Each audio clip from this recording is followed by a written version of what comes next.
I need you to pin me down just for one frozen moment. I need someone to pin me down so I can live in torment. I need you to really feel a twist in my back breaking. I need someone to listen to the ecstasy I'm faking. I need you. Yes, I'm getting ready for the toast. Dobrovich, good evening and welcome to the cafe. Aloha, everybody. Hi. I get applause. Hi. Great to see everybody. Great to see everybody. And I don't know if Baki is still cooking. He might be, but this is for Baki. I have to do this out to Nasasina Ave. Yes, good evening, my friends, and thank you for coming out, everyone. Oh, what a crazy, hectic evening. Oh, but it's finally warm. I've got a raincoat, not my heavy winter coat. It's the greatest thing ever. Oh. You have no idea how much that thrills me. You have no idea. I've lived here like all my life, but I'm like, Chicago, yeah, weather sucks. But, if anybody cares about sports, it's Game 7 tonight for the Blackhawks. I mean, this is a huge thing, you know, because they could be going on to the next level or not, because it looked like they weren't going to win on Monday, and they're like, this is it tonight. And it's like, wow, awesome. I knew they were playing. I didn't know how they were doing. Well, no, in Monday's game, it looked like they were losing, and they were going to lose, but they actually came back, and they pulled it off, and they won it, and we're in Game 7. It's like, yay, Blackhawks. Yay, yeah, we're all like the arms up in the air. Sorry, it's true, sorry. I won't say. Oh, if anybody cares about politics, I will say that Ron Paul has got an exploratory thing about being the next president for 2012. I'm sure nobody cares. We've got a Republican guy. I've heard everybody on the news talking about, oh my God, this guy's going to be up there because everybody who's young loved him and he's a libertarian and blah, blah, blah. And I was like, wow, Ron Paul's going awesome. He's got some crazy ideas. Well, yeah, but all the ones that are usually a little off-center usually have the crazy ideas. And oftentimes, that seems to be, and I'm not saying this about Ron Paul, but oftentimes that seems to be the thing that will pull them out into the lead. He's running as a libertarian. No, he's running as a Republican. Oh. I think he was a libertarian, and he was just like, I'm going to go with the Republican docket because I've got a better chance, probably, but I don't know. So we got about 30 people in the game now. Well, you know, I mean, libertarian, and the thing is, a lot of young people are like, well, these are great ideas, and they supported him greatly in the last. Why am I talking about Ron Paul so much? But anyway, sorry, it's very good for talking politics. I was going to read, for a change of pace, a short story, and this was originally written in the book The Window. The Window, but it's been in a bunch of books. The most recent one is The Written Word, which is a bunch of really short pieces of prose, which is what this is, and nobody knows what this is going to be like. This is a short story, very short, short-ish, called Fish. It's a pretty miraculous thing, I suppose, making the transition from being a fish to being a human being. The first thing I should do is try to explain how I made the transition, and then the second thing is attempt to explain why. It has been so long since I made the decision to change, and since I've actually assumed the role of a human, that it might be hard for me to explain. Before my role in human civilization, I was a betta, otherwise known as a Japanese fighting fish.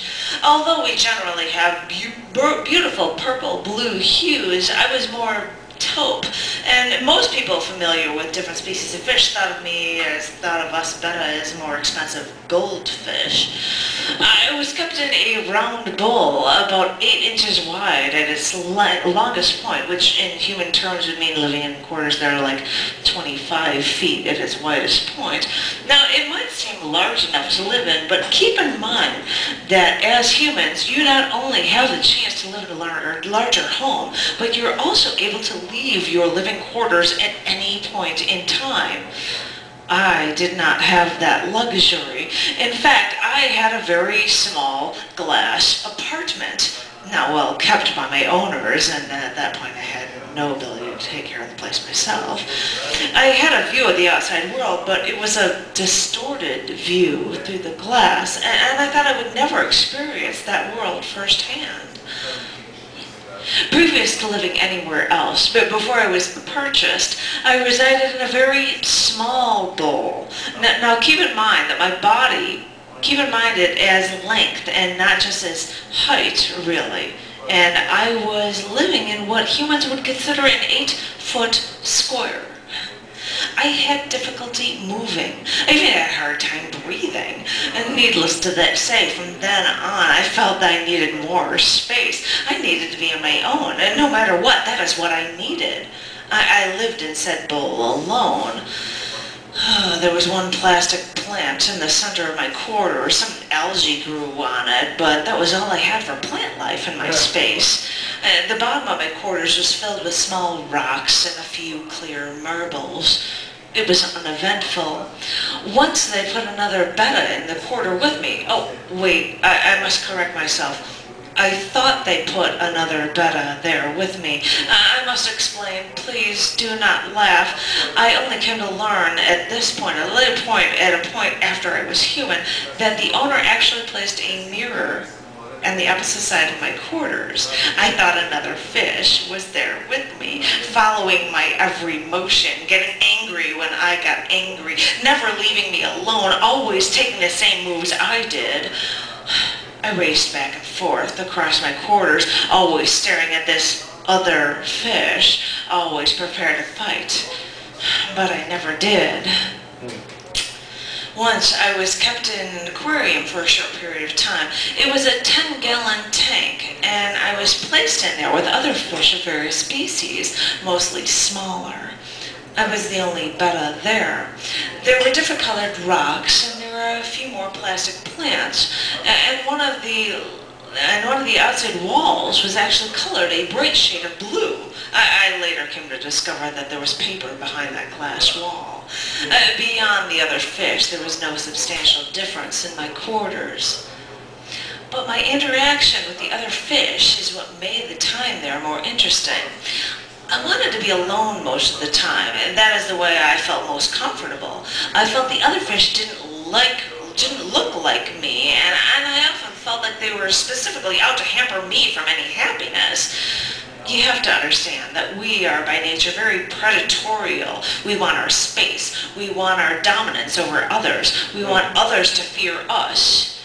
It's survival of the fittest when it comes to our lives. Eat or be eaten. I stayed to myself most of the time in the aquarium. I occasionally made a show of strength to gain respect of the other fish. It made getting food from the top of the tank easier when it came to them tempting out, people wanting to be tempted to fight me for food. Actually, fish might have attempted to fight me for food. It was lonely, I suppose, but I survived, and I did it with better luck than most of the others there. Then one day, it happened.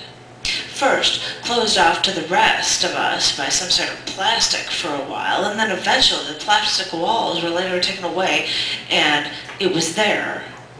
Another betta was suddenly in my space. My space. This is my home. I had proved myself here. I was the only fish of my kind here, and now there was this other fish I would have to prove myself to. Eat or be eaten. I had to make sure right away that this other fish would never be a problem for me. But the thing was, I knew this other fish had no right to be there. I didn't know how they got there, what those plastic walls were, or why they were there, but I had to stop them. This fish was suddenly my worst enemy.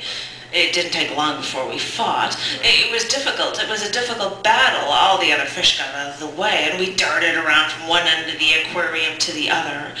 It wasn't long before I was given the opportunity to strike. I killed the other betta, its blood flowing into my air. Everyone there was breathing the blood of my victory. Almost immediately after this, I was removed from the aquarium and placed in another smaller dwelling. the dreaded bowl. From then on, I knew there had to be a way to get out of those quarters, no matter what I had to do. I looked out around at that owner. I saw them walking around the tank. I knew they did not breathe water. This confused me, but I learned that the first thing I had to do was be able to breathe what they did. It didn't take much time before I was constantly trying to stick my head up out of the bowl for as long as I could. I could manage to stay out there, usually because I was holding my breath. But then, one time, when I got to the top in the morning, the way I usually did, I just went up and without even thinking about it, I just started to breathe. I was able to keep my head fully up out of the water for as long as I wanted and listen to what was going on the outside in the living quarters. Everything sounded so different. There were so many sharp noises. They hurt me to listen to them. Looking back, I now understand that the water in my tank muffled any outside noises. But beyond that, no one in my living quarters made noise. No one bumped into things. No one screamed or made noises. But at that time, all these noises were extremely loud. I knew I had to keep my head above water as much as possible and try to make sure and sense out of the sounds I continually heard. I came to discover what humans refer to as language only through listening to the repeated use of these loud sounds. When I learned I had to breathe, I did. When I understood that I had to figure out their language, I did. It took so long, but I began to understand what they said. Then I had to learn to speak. I tried to practice underwater in my dwelling, but it was so hard to hear in my quarters that I never knew if I was doing it correctly. Furthermore, I had become so accustomed to breathing air outside of water that I began to have difficulty breathing in my own home. This filled me with intense fear. If I continue on with my experiment, I thought, will my own home become uninhabitable to me? Will I die before I learn too much? I decided I had no choice and that I had to ask my owner for help. I had to hope that my ability to produce sounds, and the correct ones at that, would be enough to let them know that I was in trouble. Furthermore, I had to hope that my owner would actually want to help me. Maybe they wouldn't want me invading their space, eat or be eaten. But I had to take my chance. One morning, before I received my daily food, I pulled my upper half of my body up out of the tank. The owner wasn't coming yet, so I went back down and jumped up again. Still nothing. I kept jumping until I actually jumped out of the tank completely. I landed on the table, fell to the floor, coughing. I screamed. The next thing I remember, and you have to forgive me because my memory is weak here, and that was 7 years ago, is being in a hospital. I didn't know what it was then, of course, and it frightened me. Doctors kept me in place and they began to study me. They sent me to schools, and to this day, I am still learning. I have discovered one thing about humans during my life as one. With all the new space I have available to me, with all the other opportunities I have, I see that people still fight each other for their space. They kill. They steal. They do not breathe in the blood, but it is all around them. And I still find myself doing it as well, fighting others to stay alive.